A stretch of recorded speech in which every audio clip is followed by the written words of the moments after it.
నమస్తే, welcome to our channel. నేను సౌజన్య. ఈసారి రాబోయేటువంటి ఎన్నికల్లో ఖచ్చితంగా నువ్వు పోటీ చేయాలని చెప్పేసి అని పట్టుబడుతున్నారంట సీఎం జగన్మోహన్ రెడ్డి. కానీ కుదరదు అని చెప్పేసి ఆ మంత్రి అంటున్నారట. ఎందుకు ఆ మంత్రి నేను ఈసారి ఎన్నికల్లో పోటీ చేయనని చెప్తున్నారు? ఎంత స్పష్టత ఇచ్చినా ఎన్నిసార్లు చెప్పినా జగన్మోహన్ రెడ్డి ఎందుకు ఒప్పుకోవడం లేదు? ఆ మంత్రి పోటీ చేస్తే జగన్మోహన్ రెడ్డికి ఏం లాభం?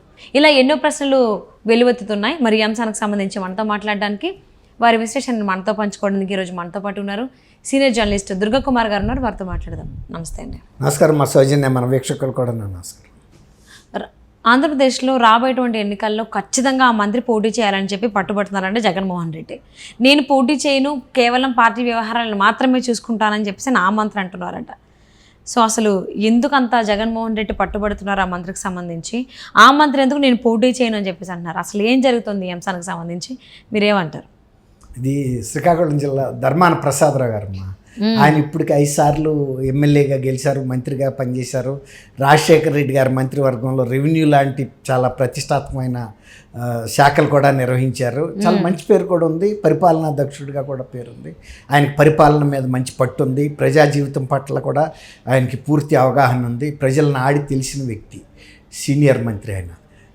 అయితే జగన్మోహన్ రెడ్డి గారు మంత్రివర్గంలోకి వచ్చిన తర్వాత గతంలో ఉన్నంత ప్రతిభా పాఠవాలు ఆయన చూపించలేకపోయాడు. ఎందుకంటే అంత స్వేచ్ఛాయుత వాతావరణం ఈ మంత్రివర్గంలో లేకపోవటం వలన ఆయన కొన్ని జగన్మోహన్ రెడ్డి హయాంలో అంటే అయిపోయింది కదా. అదే జగన్మోహన్ రెడ్డి హయాంలో పని చేయలేకపోయాడు అంతగా.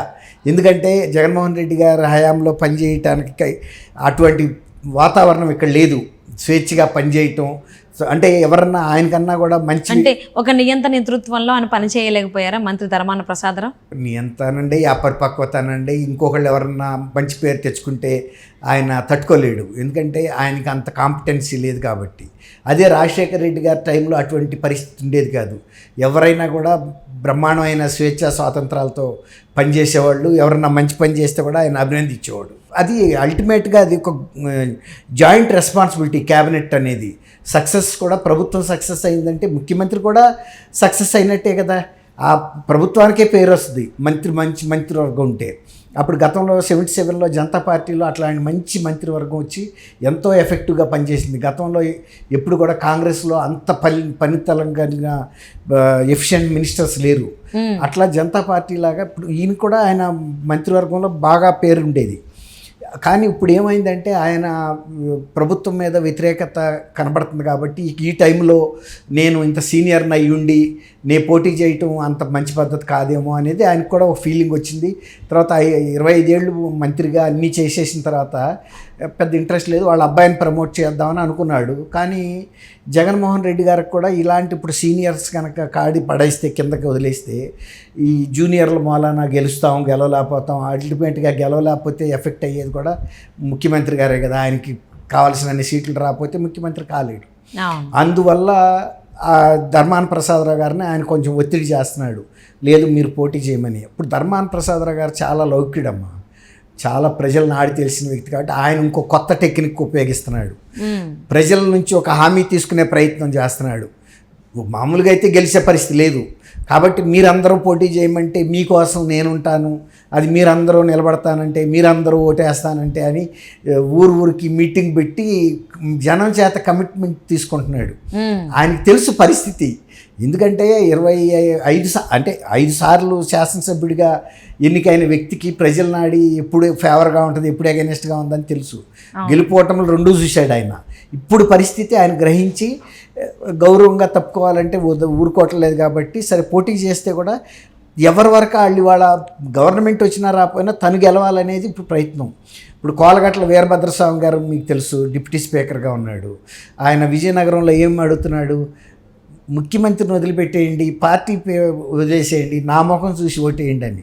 అంటే ముఖ్యమంత్రి మీద వ్యతిరేకత వచ్చింది, ప్రభుత్వ పాలన మీద ప్రజల్లో వ్యతిరేకత వచ్చింది అనేది చాలామందికి అవగాహన వచ్చింది. అందుకే చాలామంది పోటీ చేయడానికి కూడా ఇష్టపడలేదు. ఎవరినన్నా మారుస్తుంటే కూడా వాళ్ళు మాకు ఈ సీటు వద్దు, మీరు మార్చి ఇచ్చే సీటు అక్కడ మళ్ళీ గెలవం ఎందుకు వచ్చింది రిస్క్ అని చాలామంది తప్పుకుంటున్నారు. అవును, అంటే జగన్మోహన్ రెడ్డి జనరల్గా వద్దు అంటే నేను పోటీ చేయనంటే వదిలేసేటువంటి వ్యక్తి ఎందుకు మంత్రి ధర్మాన ప్రసాదరావు గారి విషయాల్లో పట్టుబడుతున్నారు? ఖచ్చితంగా ఆయన పోటీ చేయాలి అని.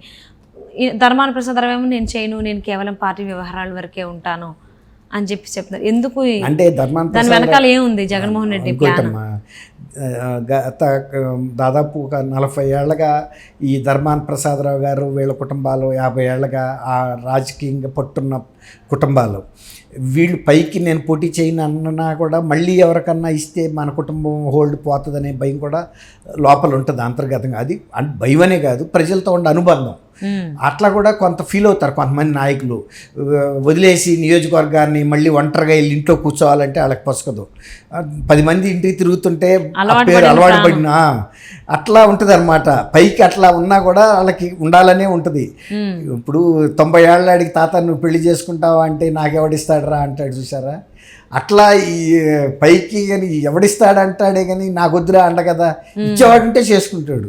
అట్లాగే ఇప్పుడు ఈయన ప్రజలతో మరి ఉండమంటారా లేదా, మీ నిర్ణయం నా నిర్ణయం, మీరందరూ నిలబడతానంటే, మీరందరూ పనిచేస్తానంటే, మీరందరూ గెలిపిస్తానంటే, మీ కోరిక మేరకు నిలబడతానని నేను వెళ్ళి రేపు జగన్మోహన్ రెడ్డి గారితో చెప్తాను, ఇప్పుడు రాకనే చెప్పలేదు, అందుకే మీ ఉద్దేశాలు తెలుసుకోవడానికి మీ ఊరు వచ్చాను.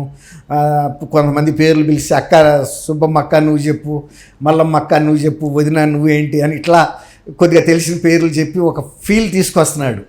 తన వర్కర్కి ప్రతి ఊరు వెళ్ళి మనందరిని అడిగి నిలబడ్డాడు కాబట్టి మనం గెలిపించాల్సిన బాధ్యత ఉందనేది నైతికంగా ఆ బరువుని వాళ్ళ మీద పెడుతున్నాడు. కోలగట్ల వీరభద్రరావు గారేమో ఆల్రెడీ ప్రచారంలోకి దిగేశాడు కాబట్టి కనీసం నా ముఖం చూడమంటున్నాడు.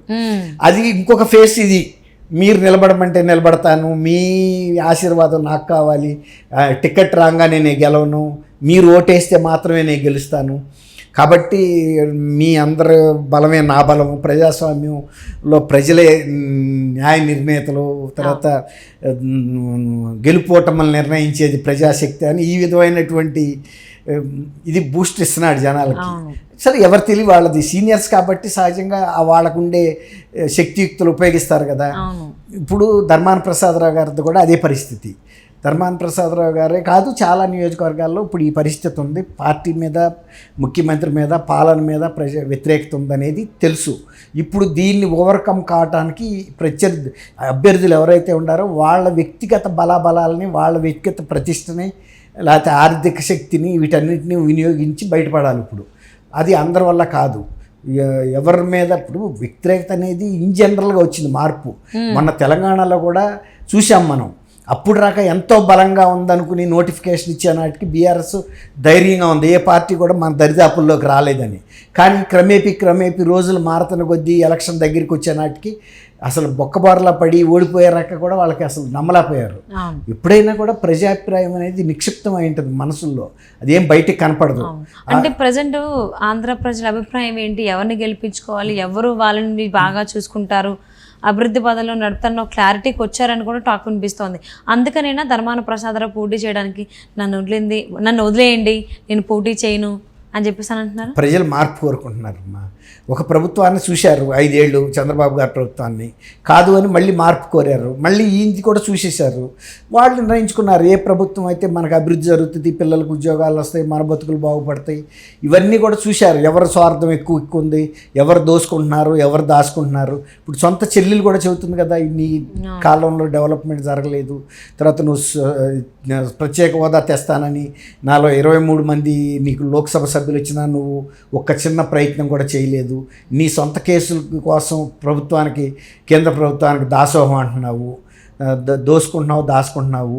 నీ అనుయాయులను కానీ ఎవరిని కూడా ప్రజల్ని మేలు అంటే ఆర్థికంగా ప్రయోజనం కలగకుండా చేస్తున్నావు అనేది ఆమె చెబుతుంది కదా.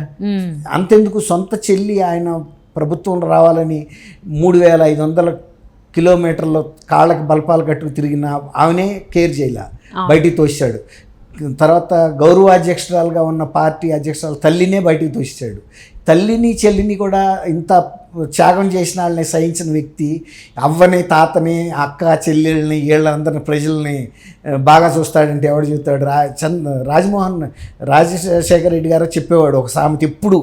ఆయన సొంత తల్లికి అన్నం పెట్టనాడు, పిన్న తల్లికి బంగారపు గాజులు చేయిస్తానన్నాడు అన్నట్టుగా.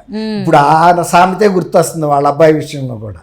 అవును. అది సో మరి జగన్మోహన్ రెడ్డి ఎందుకు పట్టుబడుతున్నారు ధర్మాన ప్రసాదరావు పోటీ చేయాలని? ఆయనేమో నేను పోటీ చేయను, నన్ను వదిలేయండి, నేను పార్టీ వ్యవహారాల వరకే ఉంటాను ఆయన అంటున్నారు. సో ఇద్దరి ఉద్దేశాలు వెనక ఏ ఆంతర్యం ఉంది ఏంటి అనేది రాబోయేటువంటి రోజుల్లో అందరికీ తెలియాలని చెప్పి ఆశిద్దామండి. And thank you so much for spending your valuable time with us, Durga.